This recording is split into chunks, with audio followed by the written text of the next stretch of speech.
ఇటీవల ముగిసిన బోర్డర్ గవాస్కర్ ట్రోఫీలో Australia fast bowler Scott Bolan ముఖ్యమైన పాత్ర పోషించాడని భారత జట్టు మాజీ హాఫ్ స్పిన్నర్ రవిచంద్రన్ అశ్విన్ పేర్కొన్నాడు. బోలాన్ను జట్టులో ఎంపిక చేయకపోయి ఉంటే భారత జట్టు సిరీస్ను కైవసం చేసుకుని ఉండేదని అశ్విన్ అభిప్రాయపడ్డాడు. బోర్డర్ గవాస్కర్ ట్రోఫీలో ఆస్ట్రేలియా చేతిలో భారత్ 1-3 తేడాతో ఓటమి చవిచూడాల్సి వచ్చింది.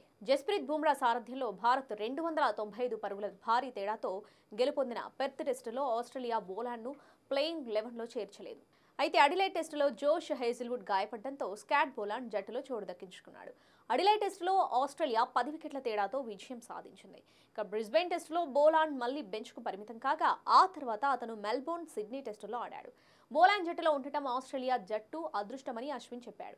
ప్యాట్ కమిన్స్కు ఇదొక గొప్ప సిరీస్ అని చాలా మంది అంటున్నారు. నిజానికి ఈ పేస్ బౌలర్ ఎడమ చేతి వాటం బ్యాటర్లను ఎదుర్కోవడంలో చాలా సార్లు ఇబ్బంది పడ్డాడు. అయితే అదృష్టవశాత్తు స్కాట్ బోలాన్ జట్టులోకి రావడం ఆస్ట్రేలియాకు కలిసొచ్చింది. బోలాన్ మనల్ని అడ్డుకున్నాడు. ముఖ్యంగా లెఫ్ట్ హ్యాండర్లకు రౌండ్ ది వికెట్ బౌలింగ్ చేయడం ప్రభావం చూపింది అని అశ్విన్ పేర్కొన్నాడు. ఇక బోలాన్ బోర్డర్ గవాస్కర్ ట్రోఫీలోని 5 మ్యాచ్ల్లో 3 మాత్రమే ఆడినప్పటికీ అత్యధిక వికెట్లు తీసిన 3వ బౌలర్గా నిలిచాడు. బోలాన్ చివరి 2 టెస్టుల్లో 16 వికెట్లు పడగొట్టాడు. దీంతో ఆస్ట్రేలియా సిరీస్ను గెలుచుకుంది. 2014-15 తర్వాత తొలిసారి బోర్డర్ గవాస్కర్ ట్రోఫీలో ఆస్ట్రేలియా భారత్ను ఓడించింది.